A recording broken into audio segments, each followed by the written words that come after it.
Nah, khawatirnya dengan banyaknya tunggakan dari peserta ini, kemudian itu berpengaruh kepada BPJS Kesehatan mengalami defisit, kemudian defisitnya ini berkepanjangan.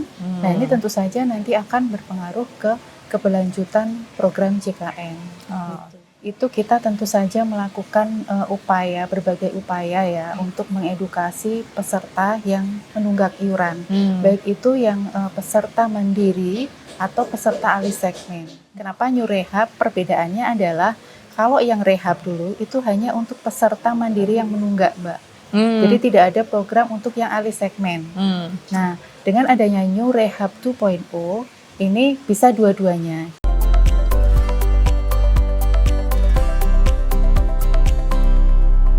Halo Tribuners, berjumpa lagi di Tribun Topik, di mana kita akan membahas topik menarik untuk dikulik. Kali ini dipandu oleh saya, Elsa Elningtyas. Gimana hari ini kabarnya Tribuners? Semoga dalam keadaan sehat ya. Oke Tribuners yang punya tunggakan BPJS Kesehatan gitu ya. Dan ini kan pasti udah ada beberapa dari Tribuners yang menonton episode sebelumnya. Kita pernah membahas tentang rehab dan ada juga New Rehab 2.0.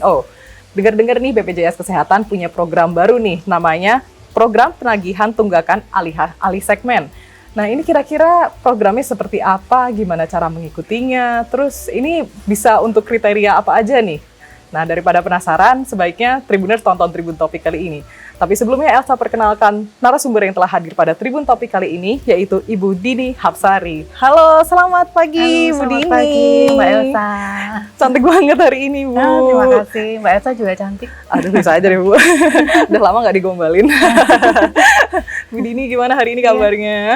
Puji Tuhan luar biasa baik Mbak. Puji Sehat. Tuhan. Masih semangat Ibu? Semangat dong. Semangat ya.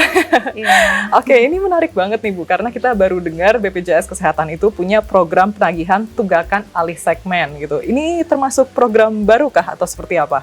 Jadi gini Mbak, untuk tunggakan alih segmen ini sebenarnya untuk penagihan ya, untuk khususnya ke peserta yang alih segmen. Oke. Iya. Jadi ini salah satu program setelah New Rehab 2.0 kemarin, terus ada alih segmen atau seperti apa? Ada kaitannya ya. Jadi nanti saling berkaitan. Jadi kenapa untuk adanya program rehab ini sebenarnya untuk cicilan yang menunggak iuran gitu. Oke. Ini menarik nih. Ini Tribuners yang punya tunggakan BPJS Kesehatan kayaknya mulai ketar-ketir ini Bu. Oke, mungkin boleh dijelaskan maksud dari alih segmen dalam program JKN ini itu seperti apa Bu? Ya. Jadi untuk tunggakan alih segmen ini adalah merupakan tunggakan iuran karena perubahan status kepesertaan Mbak Elsa. Jadi yang tadinya sebagai peserta mandiri kemudian beralih segmen ke peserta pegawai swasta, baik itu swasta, kemudian PNS, P3K, kemudian beralih juga ke PBI, APBD, APBN dan seterusnya seperti itu. Dan ini masih menyisakan sisa tunggakan pada saat dia di peserta mandiri. Gitu. Oke, jadi ada tergantung dari status dari peserta JKN ini juga seperti itu ya. Oke, kalau boleh tahu nih Bu, mengapa terjadi tunggakan dalam proses alih segmen dari peserta JKN itu sendiri? Iya. Jadi pada saat perubahan alih segmen tadi ya Mbak, yang tadinya itu peserta mandiri kemudian beralih ke peserta badan usaha atau PNS dan sebagainya tadi, ini tidak melunasi tunggakannya dulu pada saat dia menjadi peserta mandiri. Dan sehingga ini kenapa dinamakan tunggakan alih segmen. Gitu. Oke, ternyata asal muasalnya seperti itu Tribuners. Jadi takutnya daripada ketukar salah program seperti itu ya. Jadi ini dijelaskan terlebih dahulu nih Tribuners. Terus kalau boleh tahu, apakah tunggakan akibat alih segmen itu memengaruhi status aktif kepesertaannya Bu? Iya. Jadi gini Mbak Elsa, tunggakan alih segmen ini, jadi peserta yang sudah beralih segmen ke peserta badan usaha, swasta, pegawai negeri tadi, itu otomatis statusnya ini aktif saat ini, gitu. Meskipun dia masih punya sisa tunggakan di peserta mandirinya. Jadi memang saat ini aktif Mbak, tapi dia masih menyisakan tunggakan itu kan, dan sebenarnya ini wajib untuk tetap dilunasi karena itu menjadi bagian dan iuran tunggakannya itu akan selamanya menempel di peserta yang bersangkutan. Karena mungkin memang saat ini dia terdaftar nih sebagai peserta badan usaha atau di PNS gitu ya. Tapi nanti pada saat ketika peserta ini beralih lagi, misalnya resign gitu ya, di badan usaha resign, dan ini kemudian dia mau daftar peserta mandiri lagi, nah itu nanti sisa tunggakannya tetap untuk dilunasi gitu. Dan harapannya kan pada saat dia saat ini terdaftar sebagai peserta di badan usaha, dia punya penghasilan, harapannya ya bisa dibayar atau dilunasi seperti itu, Mbak. Oke, ini udah mulai nyerempet-nyerempet nih. Ngobrolin yang punya tunggakan, yang mengalami tunggakan seperti itu. Ada datanya nggak Bu? Atau boleh diceritakan kira-kira itu ada berapa banyak peserta JKN yang pernah mengalami tunggakan setelah alih segmen dalam ya kisaran 1 tahun terakhir Bu? Ya, jadi untuk tunggakan alih segmen ini cukup banyak ya Mbak Elsa. Khususnya di kantor cabang Ungaran, kita membawai 3 kabupaten kota. Ya, di Kabupaten Kendal, Kota Salatiga, dan Kabupaten Semarang. Menurut data ya Mbak Elsa, untuk tunggakan alih segmen di se-KC Ungaran, ini jumlah peserta yang punya tunggakan alih segmen itu sekitar 204.000 peserta Mbak Elsa. Oke. Iya. Lumayan Gitu, ya. iya. Oke, jadi udah di-spill nih Tribuners sama Bu Dini, atau mungkin ada juga Tribuners yang merasa, oh iya aku termasuk dalam 204.000 itu gitu. Nah, Oke, iya. ini ternyata juga menjadi PR bersama bisa dibilang seperti itu ya Bu. Oke, kalau boleh tahu nih dari 204.000 itu berapa kira-kira kisaran nilai total tunggakannya Bu? Ada kisaran angkanya? Iya, kalau secara total rupiah ya Mbak Elsa, ini tentu saja semakin tahun itu sepertinya naik ya Mbak Elsa. Kalau sampai dengan di bulan Juni ini kami monitoring sekitar 53 miliar untuk di 3 kabupaten kota di wilayah kantor cabang Ungaran. Waduh, lumayan ya PR BPJS Ya, KC jadi PR Ungaran. ini, Mbak. Aduh, iya nih gimana nih Tribuners biar bisa 53 miliar itu bukan angka yang kecil loh Tribuners. Ya, jadi 53 miliar ini tersebar ya Mbak, yang alih segmen ke badan usaha swasta, kemudian yang beralih ke PNS P3K, kemudian juga yang beralih ke PBI, APBD atau APBN dan sebagainya. Baik. Aduh ya lumayan sih gitu. Tapi kira-kira nih mungkin ada Tribuners yang belum punya gambaran gitu. Sebenarnya dampak dari tunggakannya ini kira-kira apa aja sih Bu? Ya. Kalau untuk dampak tunggakan alih segmen ini ya Mbak Elsa, itu tentunya cukup memberikan dampak yang signifikan, khususnya untuk keberlangsungan program JKN gitu. Bisa dikatakan kalau iuran dari peserta itu adalah nafas atau nyawa dari BPJS Kesehatan, karena untuk membayarkan klaim ke rumah sakit Mbak Elsa, ini BPJS memang salah satunya memang mengandalkan dari iuran dari peserta. Nah, bayangkan kalau banyak peserta yang menunggak iuran, baik itu peserta mandiri atau peserta yang beralih segmen tadi. Nah, khawatirnya dengan banyaknya tunggakan dari peserta ini, kemudian itu berpengaruh kepada BPJS Kesehatan mengalami defisit, kemudian defisitnya ini berkepanjangan. Nah, ini tentu saja nanti akan berpengaruh ke keberlanjutan program JKN. Gitu. Ya sayang nanti kalau tiba-tiba program JKN mandek gitu atau enggak mungkin terganggu imbas dari ya ada yang nunggak-nunggak itu Tribuners, jadi daripada ini aduh mending dilunasin ya gitu ya Bu. Oke, ini juga mungkin fakta baru buat Tribuners, mungkin Tribuners yang belum tahu dengan adanya tunggakan tuh juga berimbas ke mana-mana nih jatuhnya ya gitu, termasuk mungkin ke peserta JKN yang lain seperti itu. Oke, ini Bu, kalau misalnya ini kan kita udah tahu dampaknya. Mungkin untuk kedepannya dari BPJS Kesehatan, terutama yang KC Ungaran nih, ada langkah tertentu nggak atau apa yang dilakukan oleh BPJS Kesehatan KC Ungaran untuk alih segmen ini? Iya, jadi gini Mbak Elsa, kita di BPJS Kesehatan Kantor Cabang Ungaran Mbak khususnya, itu kita tentu saja melakukan berbagai upaya ya untuk mengedukasi peserta yang menunggak iuran, baik itu yang peserta mandiri atau peserta alih segmen. Jadi kita memang melakukan berbagai upaya. Kita punya staff untuk telecollecting seperti itu, telecollecting by telepon. Kemudian kita juga pengiriman WA Blast, Mbak. Pengiriman WA Blast kepada peserta menunggak khususnya ya. Kemudian kita juga punya namanya kader JKN, dan kader JKN ini tugasnya langsung mendatangi peserta-peserta yang menunggak iuran tadi. Jadi kader JKN ini adalah mitra dari BPJS Kesehatan ya, yang kita rekrut dari masyarakat umum seperti itu untuk ya istilahnya perpanjangan tangan untuk langsung mendatangi peserta yang menunggak iuran. Kemudian untuk yang peserta alih segmen ini Mbak Elsa, karena peserta ini kan sudah beralih ke badan usaha. Nah, kita juga bekerja sama dengan PIC badan usaha ya, untuk menyampaikan informasi terkait tunggakan yang harus dilunasi si peserta tersebut yang sekarang bekerja di badan usaha yang bersangkutan gitu. Jadi kami memang menitipkan surat melalui PIC badan usaha untuk dapat disampaikan langsung ke karyawannya gitu. Nah, itu untuk yang peserta yang beralih segmen ke badan usaha. Kemudian untuk yang beralih ke PNS atau P3K, ini kami juga pendekatan ke Pemda, Mbak, melalui Sekda gitu ya. Jadi harapannya dari Pemda ini mengirimkan semacam surat edaran seperti itu. Nah, sudah berjalan Mbak untuk Kabupaten Semarang, Kota Salatiga, dan Kabupaten Kendal.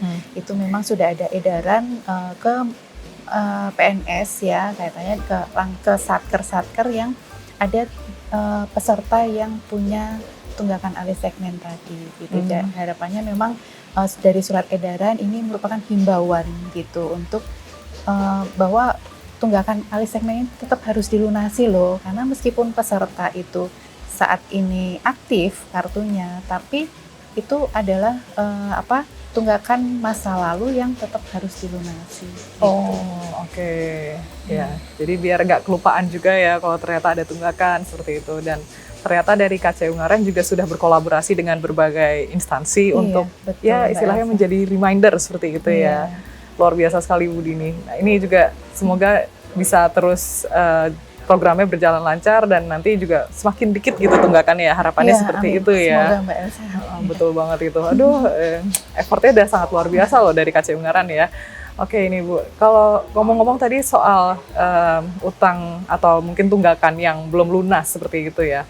Kalau tunggakan ini belum lunas kan mungkin ada beberapa dari Tribuners yang mungkin nggak dapat notifikasinya atau mungkin tidak tersampaikan seperti itu. Tapi kalau dari Tribunersnya ingin aktif dan ingin mengecek kira-kira ada tunggakan atau tidak, itu kira-kira seperti apa caranya?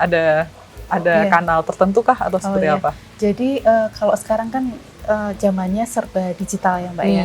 Nah kita kan tentu saja Tribuners dan Mbak Elsa sudah tahu ya ada mobile JKN.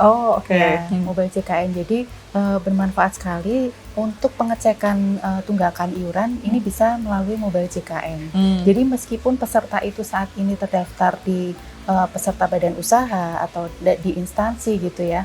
Nah, tapi di mobile JKN tetap bisa dilihat Mbak dengan nomor VA pribadi dari peserta yang bersangkutan. Itu bisa dilakukan pengecekan. Kemudian lewat mobile banking juga bisa Mbak, pada saat kalau mau pembayaran tuh menu BPJS Kesehatan itu bisa dilihat dari situ.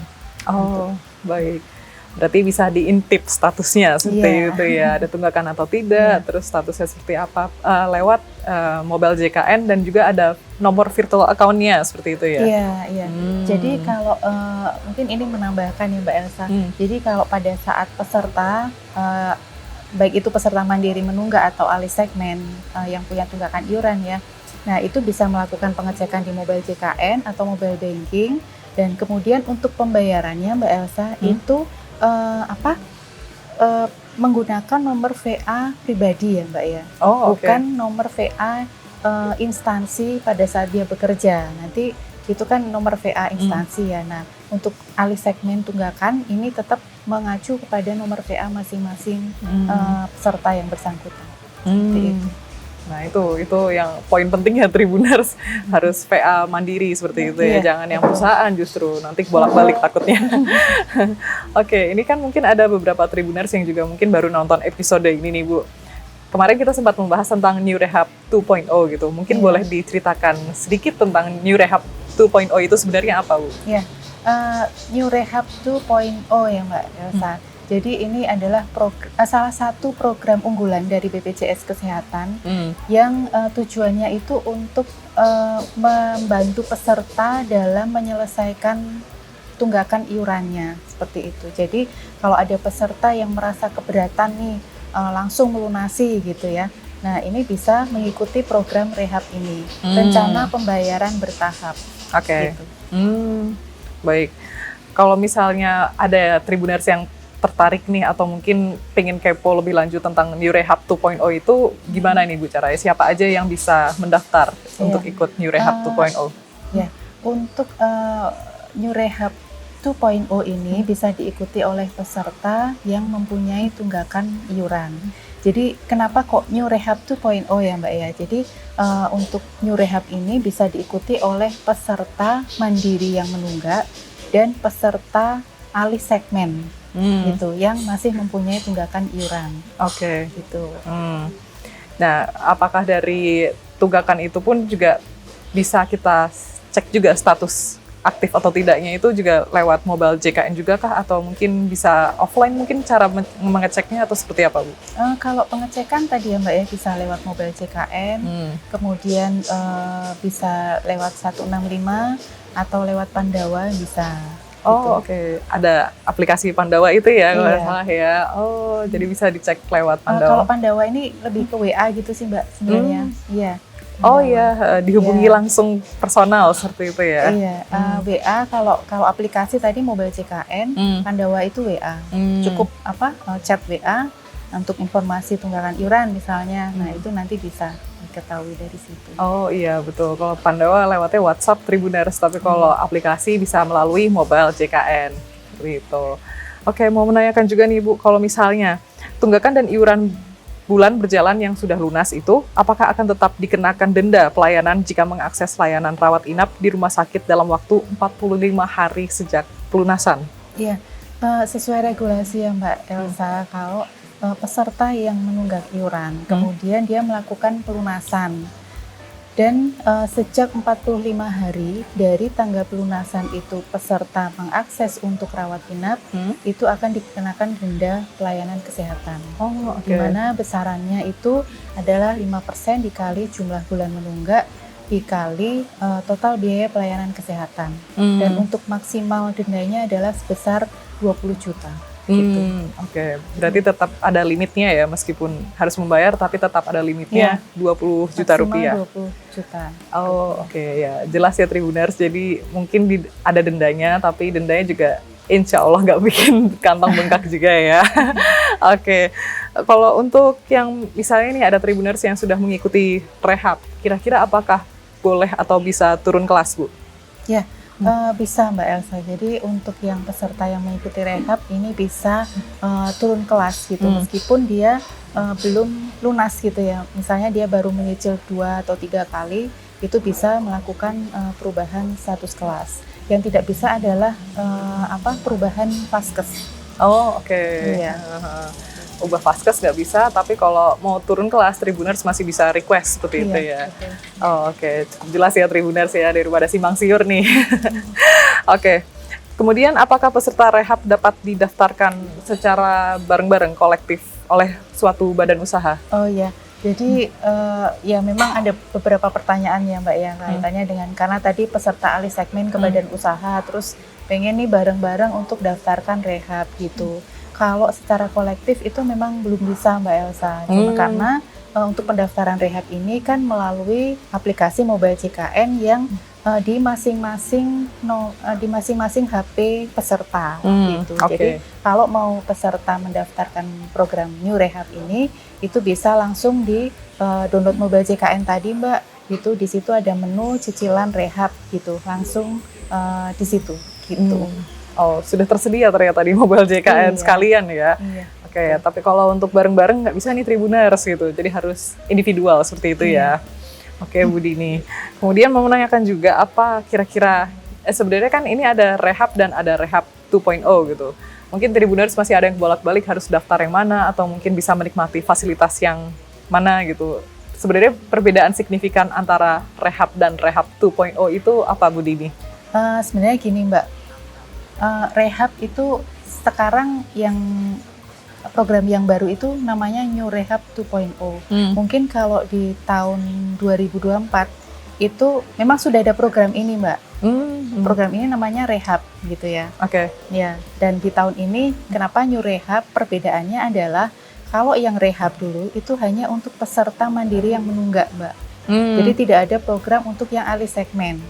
Nah, dengan adanya New Rehab 2.0 ini bisa dua-duanya. Jadi program cicilan pembayaran bertahap untuk peserta mandiri yang menunggak iuran dan peserta alih segmen yang masih mempunyai tunggakan iuran.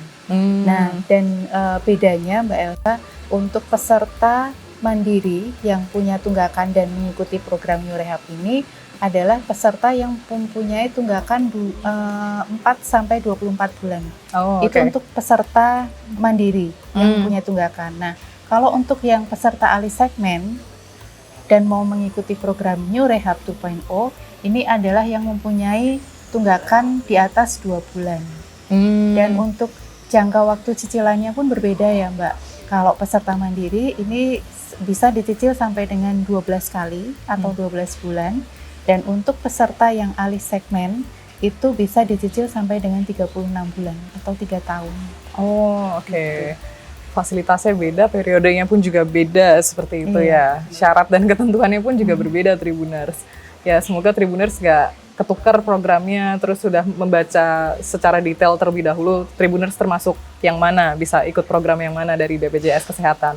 Oke, mungkin terakhir Bu Dini, pesan untuk Tribuners kira-kira apa nih? Untuk Tribuners ya harapannya tunggakan alih segmen ini kan masih menjadi PR dari BPJS Kesehatan yang harus diselesaikan ya Mbak ya. Dan harapannya dengan adanya program New Rehab 2.0 ini bisa membantu peserta yang khususnya mempunyai tunggakan iuran, ya baik itu peserta mandiri maupun peserta alih segmen untuk dapat melunasi kewajibannya, karena itu tetap melekat ya tunggakan iurannya dan harus diselesaikan. Harapannya dengan program New Rehab ini dapat meringankan si peserta untuk tetap melunasi, kemudian bisa menyicil tunggakannya. Nah itu dia Tribuners, makanya kalau yang punya tunggakan ya langsung dicicil aja, karena BPJS Kesehatan pun sudah menyiapkan berbagai program fasilitas, itu udah lengkap semua dan bisa diikuti terus di Mobile JKN seperti itu ya. Jadi bisa dicek-cek aja Tribuners, dari Bu Dini juga sudah menyampaikan dengan cukup jelas seperti itu. Baik Bu Dini, terima kasih banyak atas waktunya. Terima kasih Mbak Elsa. Terima kasih kembali. Semoga program BPJS Kesehatan selalu lancar dan juga kita tunggu terobosan terbarunya. Dan kita pun berharapnya juga Tribuners makin rajin gitu ya bayar tunggakan meskipun lewat nyicil seperti itu. Baik, terima kasih banyak Bu Dini. Oke Tribuners, sekian untuk Tribun Topik kali ini. Jangan lupa untuk saksikan Tribun Topik berikutnya hanya di media sosial Tribun Jateng. Saya Elsa Elnintias atas nama kru yang bertugas mengucapkan terima kasih dan sampai jumpa.